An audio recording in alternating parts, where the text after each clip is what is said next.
నమస్కారం. భక్తిప్రదం కార్యక్రమానికి స్వాగతం. అకాల మృత్యుహరణం, సర్వవ్యాధి నివారణం, సమస్త దురిత క్షయకరం, శ్రీ విష్ణు పాదోదకం పావనం శుభం. దైవ దర్శనం చేసుకున్నప్పుడు అర్చక స్వామి పంచపాత్రలోని ఉద్దరినితో పవిత్ర జలాన్ని ఇస్తూ ఆశీర్వదించే వాక్కులేవి. పాప ప్రవాహం నుంచి ప్రాణిని ఆవలి గట్టుకు చేర్చేదే భగవత్ తీర్థం. తీర్థం అంటే తరింపచేసేది. అందుకే పాపాలు తరింపచేసే మహాత్ముల సన్నిధి తీర్థమే. పుణ్యాత్ముల దర్శన భాగ్యం అనుగ్రహ తీర్థమే. పుణ్యపురుషులు స్నాన తపాదులు చేసిన తీర్థఘట్టాలు విశేష శక్తి సంపన్న పుణ్య ప్రాంతాలే. క్షేత్రం అంటే ప్రాంతం, ప్రదేశం, ఆధ్యాత్మిక ప్రదేశం, పవిత్ర క్షేత్రం కాగా సాగు ప్రదేశం, వ్యవసాయ క్షేత్రం, దేవాలయాలు, ఆధ్యాత్మిక ప్రాధాన్యం కలిగిన ప్రాంతాలను క్షేత్రాలు, పుణ్యక్షేత్రాలుగా అభివర్ణిస్తారు. తీర్థం తీసుకో అంటే పుణ్యాన్ని పుచ్చుకో అని అర్థం స్ఫురిస్తుంది. సంస్కృత భాషలో తీర్థం అంటే పవిత్ర జలమని, పవిత్ర స్థలమని అర్థాలు ఉన్నాయి. దేవళాలు, నదీమతల్లు, పుణ్యక్షేత్రాలను తీర్థాలుగానే పిలుస్తారు. దేవతామూర్తులకు చేసే అభిషేకంలో ఉపయోగించే పవిత్ర జలం సైతం తీర్థమే. అయితే దేవాలయం, దాని పరిసరాలు, దేవతామూర్తులు ఉండే పవిత్ర భౌగోళిక ప్రదేశాన్ని క్షేత్రంగా అభివర్ణిస్తారు.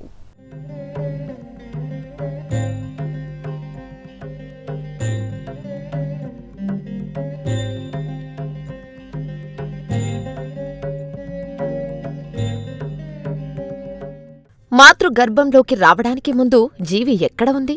మరణించాక ప్రాణి ఎక్కడకు వెళుతుంది? జననం ధర్మమైన, మరణ కర్మమైన, జనన మరణ చక్రం తప్పదు. పుట్టిన ప్రాణి గిట్టక తప్పదు. మరణించిన ప్రాణి జన్మించక తప్ప, కాయానికి తప్ప ఆత్మకు మరణం లేదు. ఇప్పుడు మనది అనుకున్నది నిన్న ఒకరిది, రేపు మరొకరిది. పవిత్ర గ్రంథాలు ఈ విషయాలను తెలియచేస్తున్నాయి. ఇవన్నీ సత్యాలే అని ధార్మిక పెద్దలు బలపరుస్తున్నారు. ఆస్తికవాదం, నాస్తికవాదం, మతవాదం, మితవాదం, అతివాదం, సైన్స్ వాదం, ఇలా ఎన్నెన్నో వాదాలు ఉన్నాయి. అయితే ఎవరు ఏ మార్గంలో వెళ్ళినా అంతిమ గమ్యం మాత్రం అంతుబట్టనిదే, ఆ గమ్య గోచరమైనదే. పునర్జన్మలో విశ్వసించేవారు, చావు పుట్టుకలను కొట్టిపారేసేవారు, భగవంతుడు ఉన్నాడనేవారు, లేడు అనేవారు, ఇలా ఎందరో ఉన్నారు.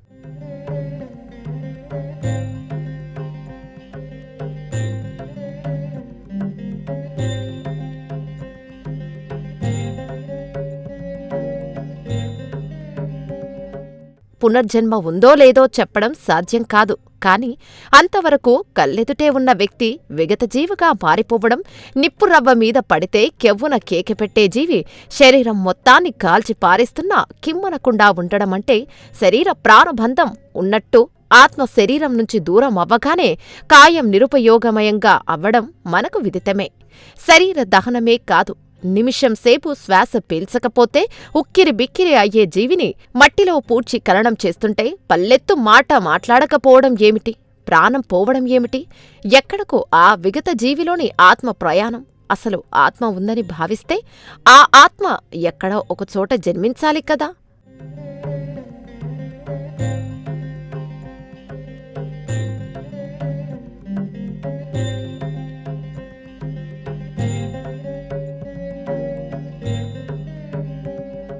ఎనభై 84 లక్షల జీవరాశులు ఉన్నాయని పౌరాణికులు, సైంటిస్టులు అందరూ చెబుతున్నారు కదా. పోని లక్షలు, లెక్కల మాట అటుంచినా మానవ మాతృల కళ్ళెదుటే ఎన్నో మూగజీవాలు, సాధుజీవాలు, సరీసృపాలు, కీటకాలు, చెట్లు, చేమలు, ఇలా ఎన్నో ఉన్నాయి. ఇదంతా ఎవరు సృష్టించారు? భగవంతుని విశ్వసించని వారైనా ఏదో అద్భుత శక్తో, సూపర్ న్యాచురల్ పవరో ఉందని భావించాలి కదా. లేదంటే సముద్రాలను ఎవరైనా తవ్వి ఏర్పాటు చేశారా?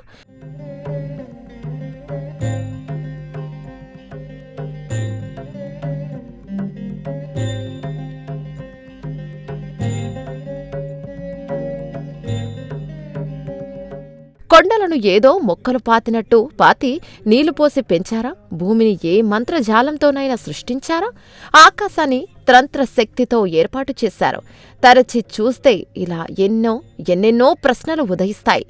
ఎవరు సహేతుకు సమాధానాలు ఇవ్వలేరు. పునర్జన్మ అనే మాట తలెత్తినప్పుడు పాపాలు, పుణ్యాలు, పాప పుణ్యఫలాలు, ఉత్తమగతులు, ఊర్ధ్వలోకాలు, జన్మరాహిత్యం, దైవకం, ఇలా ఎన్నో అంశాలు ఎదురుపడతాయి.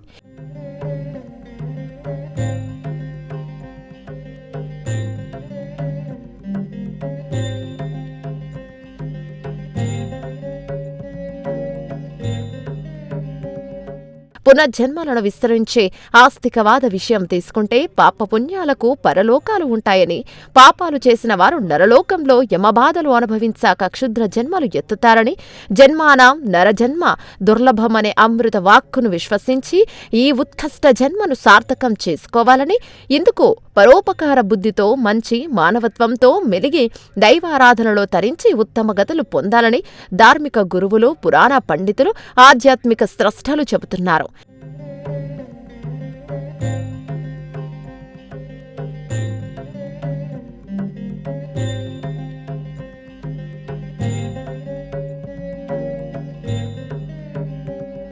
వేదాలు, వేదాంగాలు, ఉపనిషత్తులు, పురాణాలు, ఇతిహాసాలు, పుణ్యాలు, పుణ్యఫలాలు ఇలా ఎన్నో పొందాలో చెబుతున్నాయి. అవినీతి, అన్యాయం, అధర్మం, అక్రమాలు, దుర్మార్గాలు చేసి పాపకూపంలో పడకూడదని, పాపాలు మూటకట్టుకుని నరకలోకంలో సమవర్తి యమధర్మరాజు విధించే నానా యాతనలో పడి క్షుద్ర జన్మాల పాలనవ్వనికూడదని, యాతన శరీర దుస్థితి కొని తెచ్చుకొని నరకలోక కష్టాలు పడరాదని పురాణ గురువులు తమ ఆధ్యాత్మిక ప్రసంగాలు గొంతెత్తి చాటుతున్నారు.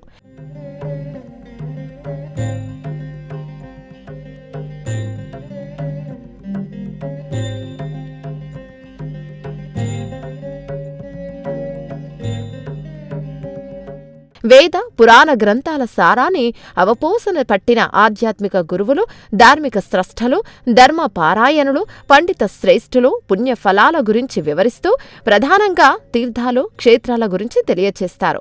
అర్చక స్వామి దైవానికి పూజలు, అర్చనలు, అభిషేకాలు చేసి పంచపాత్రలోని పుణ్యజలాన్ని ఉద్ధరణితో భక్తులకు ఇవ్వడాన్ని మనం గుడిలో ఇచ్చే తీర్థంగా భావిస్తాం. ఇది సాధారణ తీర్థం కాగా పుణ్య నదీ తీర ప్రాంతాన్ని తీర్థమని మనం పిలుస్తాం. సంస్కృత భాషలో తీర్థమంటే పవిత్ర జలమని, పవిత్ర స్థలమని అర్థాలు ఉన్నాయి. దేవాలయాలు, నదీమ తల్లులు పుణ్యక్షేత్రాలను తీర్థాలుగానే పిలుస్తారు. దేవతామూర్తులకు చేసే అభిషేకంలో ఉపయోగించే పవిత్ర జలం తీర్థమే.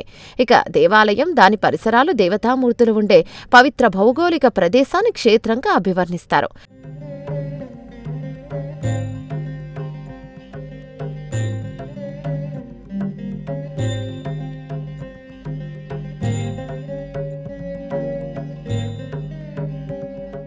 భగవత్ సన్నిధిలో ఇచ్చే తీర్థమైన, నదీ జలమైన తీర్థమే. పాపాల ప్రవాహం నుంచి జీవుడిని ఆవలిగట్టుకు చేర్చేదే తీర్థమని, సకల కల్మషాల నుంచి ఉద్ధరింపచేసేది గంగా తీర్థమని పురాణ గురువులు చెబుతున్నారు. పావని అంటే పవిత్రం చేసేది, దురితాలు పాపాలను క్షీణింపచేసే శక్తిగల తీర్థమని తెలియజేస్తున్నారు. మహనీయులు సన్నిధి సైతం పాపాలను హరింపచేసేదే. అందుకే పుణ్యాత్ముల దర్శనానికి అనుగ్రహ తీర్థంగా భావిస్తారు. పుణ్యపురుషుల స్నాన జపాదులు పవిత్ర జల ప్రాంతాల్లో, నదీ సాగర ప్రాంతాల్లో సాగినందున ఆయా తీర్థ ఘట్టాలను విశేష శక్తి సంపన్నులుగా పెద్దలు చెబుతారు. ఒక్క మాటలో చెప్పాలంటే తీర్థమంటే తరింపచేసేదే.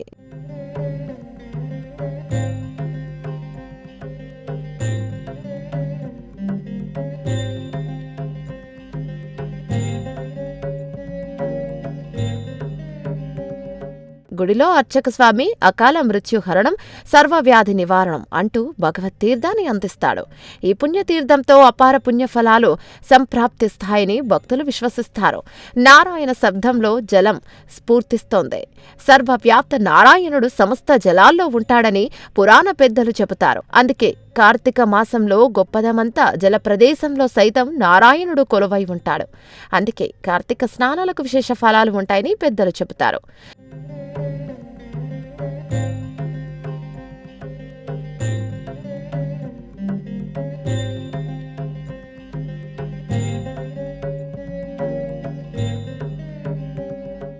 పుణ్య భారతావని ఆధ్యాత్మిక పరిమళ శోభిత నిలయం. వాడవాడలా దేవళాలు ఉంటాయి.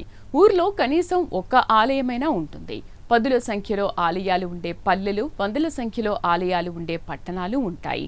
మహా గొప్ప నగరాలైతే 200-300 ఆలయాలు ఉండవచ్చు. అయితే ఏకంగా సహస్ర ఆలయాల నిలయంగా ఉన్న పురం గురించి విన్నారా? ఏనాడైనా చూసారా? తమిళనాట ఈ పూర్వ వైభవం దర్శనమిస్తుంది.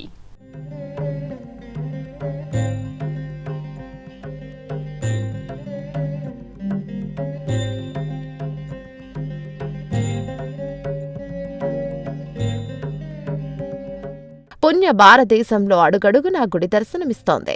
వాడవాడలా ఆలయాలు కనిపిస్తాయి. అసలు దేశంలో ఆలయం లేని గ్రామం ఉండనే ఉండదని భక్తాగ్రేసరులు డంక బజాయించి చెబుతారు. ఇది సత్యవాక్య అని చెప్పవచ్చు. అతి ప్రాచీన నవీన దేవాలయాలు మనకు సర్వ ప్రాంతాల్లో దర్శనమిస్తున్నాయి. ఏ సాంకేతిక లేని సమయంలో సహస్రాబ్దాల క్రితం నిర్మించిన ఆలయాలు ఇప్పటికీ చెక్కు చెదరకుండా కనిపిస్తున్నాయంటే అది ఆ దేవదేవుడి ఆశీర్వాదాలు. భక్తజనులు త్రికరణ శుద్ధి పూజలు కారణంగా పేర్కొనవచ్చు. దైవాన్ని ధర్మాన్ని విస్మరిస్తే ఆ పాప ఫలాలు తీవ్రంగా మీద పడతాయి. అందుకే దైవదూషణ పరదూషణ కూడదు. తల్లిదండ్రులు పెద్దల మనసు ఎప్పుడూ కష్టపెట్టకూడదని పురాణ పెద్దలు చెబుతున్నారు.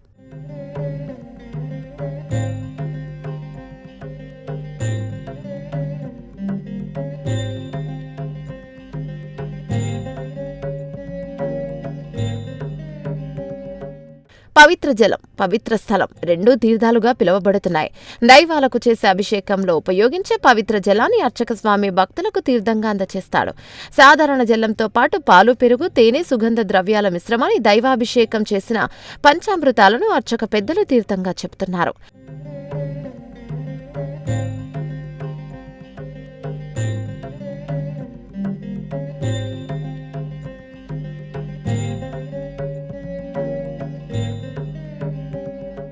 దేవాలయాల్లో దేవతా విగ్రహాలకు అభిషేకం చేసే పవిత్ర జలాన్ని తీర్థంగానే పిలుస్తారు. నదులు, సముద్రాలు, ఇతర పవిత్ర స్థల ప్రాంతాలను తీర్థ పదంతోనే పిలుస్తారు. ఈ పవిత్ర ప్రాంతాల్లో స్నానం చేస్తే అపార పుణ్యఫలాలు సిద్ధిస్తాయని భక్తులు విశ్వసిస్తారు.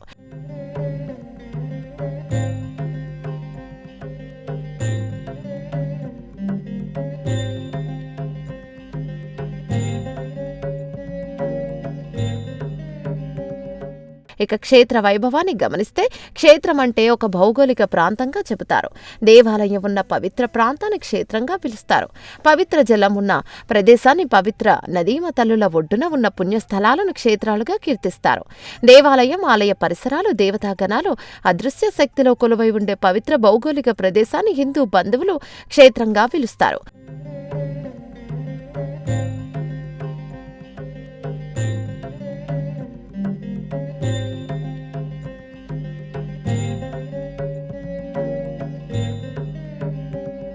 తిరుపతి, శ్రీశైలం, మహానంది, మంత్రాలయం, విజయవాడ, వేములవాడ ఆదిగా గల ఎన్నో పుణ్యక్షేత్రాలు ఉభయ తెలుగు రాష్ట్రాల్లో దర్శనమిస్తున్నాయి. నదీ తీర ప్రాంతంలోని పుణ్యస్థలాలు తీర్థం కిందకే వస్తాయని పురాణ పెద్దలు తెలియజేస్తున్నారు.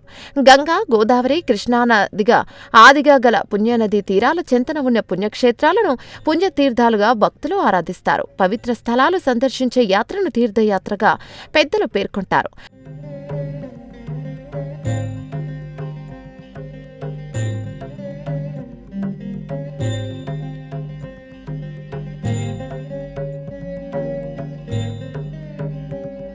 పవిత్ర భారతదేశంలో చతుర్పుణ్య నివాసాల యాత్రను చార్ధామ్ యాత్రగా పేర్కొంటారు. ఈ యాత్ర అత్యంత పుణ్యప్రదమైనది. అయితే హిమవత్ పర్వతాలు, అతి శీతల పుణ్య తీర్థాల మధ్య జరిగే ఈ యాత్ర ఏడాది పొడవునా ఉండదు. కేదార్నాథ్, బద్రీనాథ్, గంగోత్రి, యమునోత్రి ఈ 4 ప్రదేశాల్లో సాగే యాత్రే చార్ధామ్ యాత్ర. శీతాకాలం నుంచి 6 నెలల పాటు కేదార్నాథ్, బద్రీనాథ్ ఆలయాలను మూసివేసి ఈ యాత్రను నిలుపుదల చేస్తారు. 6 నెలల మూసివేతలో భాగంగా ఇటీవల కేదార్నాథ్ ఆలయాన్ని మూసివేశారు. ఈ నెలాఖరులో బద్రీనాథ్ ఆలయాన్ని మూసివేయనున్నారు. ఆదిశంకరాచార్యులు స్థాపించిన 4 ధామాలు బద్రీనాథ్, ద్వారక, పూరి, రామేశ్వరం ప్రసిద్ధ నది తీరాల వెంబడి ఉన్నాయి.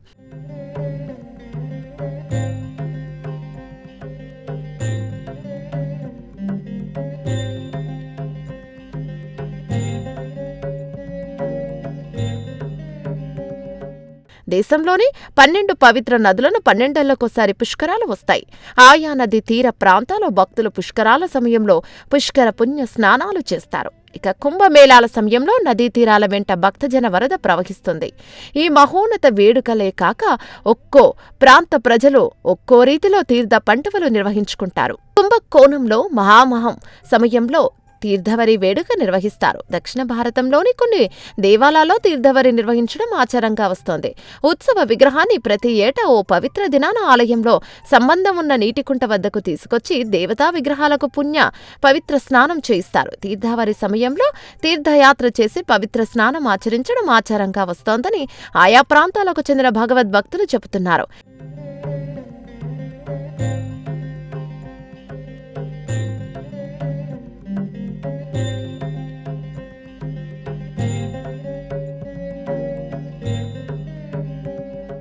దేశంలోనే అత్యంత పవిత్రవంత ప్రదేశంగా, ఆలయాల సమూహ నిలయంగా, దేశంలోనే ప్రధాన పర్యాటక ప్రదేశాల్లో ఒకటిగా కీర్తింపబడుతున్న పుణ్యక్షేత్రం కాంచీపురం.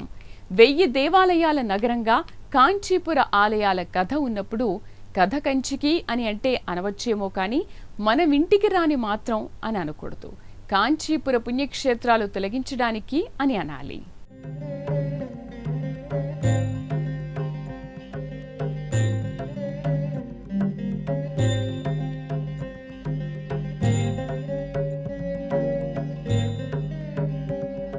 క్షేత్రమంటే ప్రాంతం, ప్రదేశం అని మనకు తెలుసు. సందర్భాన్ని బట్టి క్షేత్రానికి పలు అర్థాలు ఉన్నాయని మనకు తెలుసు. వ్యవసాయ క్షేత్రాలు, సుక్షేత్రాలు, పుణ్యక్షేత్రాలు అని ఎన్నో రీతుల్లో క్షేత్రాలను పిలిచిన ఆధ్యాత్మికతలోనే క్షేత్రాల వైభవం దర్శనమిస్తోంది. పవిత్ర ప్రదేశంగా, దేవాలయాలు ఆధ్యాత్మిక ప్రాధాన్యం కలిగిన విశిష్ట ప్రాంతాలను పుణ్యక్షేత్రాలుగా పిలుస్తారు.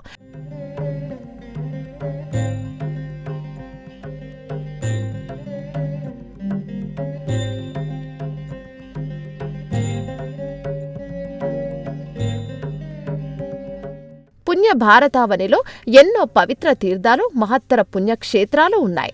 అయితే కాంచీపురం అంటేనే ఆధ్యాత్మిక శోభతో దర్శనమిస్తోంది. ఒక మహోన్నత, మహత్తర, మహిమాన్విత పుణ్యక్షేత్రం కాంచీపురం. ఎన్నో దేవాలయాలు, పవిత్ర స్థలాలు, పుణ్యతీర్థాలలో నిండి ఉన్న గొప్ప ఆధ్యాత్మిక ధానమే కాంచీపురం.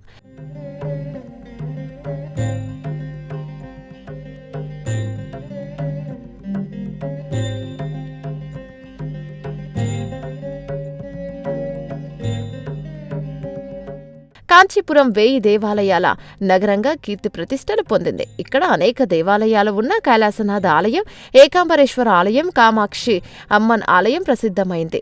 ఈ పవిత్రపురంలో ఎన్నో పుణ్య తటకాలు ఉన్నాయి. వరదరాజ పెరుమాళ్ ఆలయం వద్ద అనంత తీర్థానికి ఎంతో చరిత్ర ఉంది. ఈ ప్రాంతాన్ని పల్లవ, చోళ, విజయనగర చక్రవర్తులు శతాబ్దాల పాటు పాలించి పుణ్యక్షేత్రానికి మరింత వన్నె తెచ్చారు.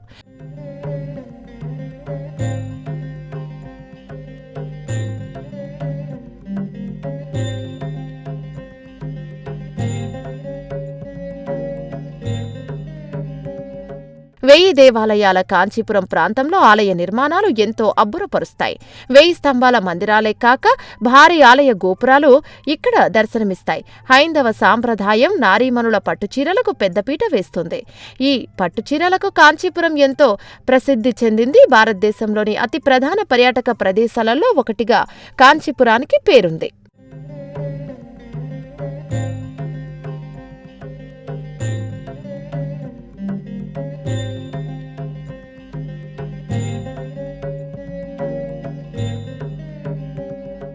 పుణ్యతీర్థమన్నా, పుణ్యక్షేత్రమన్నా కళ్ళెదుట దేవాలయమే దర్శనమిస్తుంది. సాధారణంగా ఏ పుణ్యనదీ తీర తీర్థాన్ని చూసినా పుణ్యక్షేత్రం దర్శనమిస్తుంది. ఇక ఎన్నో పుణ్యక్షేత్రాల ప్రాంగణాల్లో పుష్కరిణులు, కోనేటి తీర్థాలు ఉంటాయి. దేవతామూర్తుల అభిషేకంలో ఉపయోగించే పవిత్ర జలం తీర్థమే. పుణ్యస్నానాలు, పుణ్యకార్యాలకు అనువైన ప్రదేశం తీర్థమే. పవిత్ర భారతావనిలో ఎన్నో తీర్థాలు ఉన్నా 68 తీర్థాలను ప్రముఖంగా చెబుతారు. నదీ సామీప్య దేవాలయాలు, గిరి శిఖరాలపై ఉన్న దేవళాలు విశేష శక్తి సంపన్న దేవళాలుగా పురాణ పెద్దలు చెబుతారు. అందుకే తీర్థాలు, క్షేత్రాల దర్శనార్థం తీర్థయాత్రలు సాగించి పుణ్యఫలాలు సాధించాలని పెద్దలు చెబుతుంటారు. ఇది వాల్టి భక్తిప్రదం కార్యక్రమం. రేపటి భక్తిప్రదం కార్యక్రమంలో మళ్ళీ కలుద్దాం. నమస్కారం.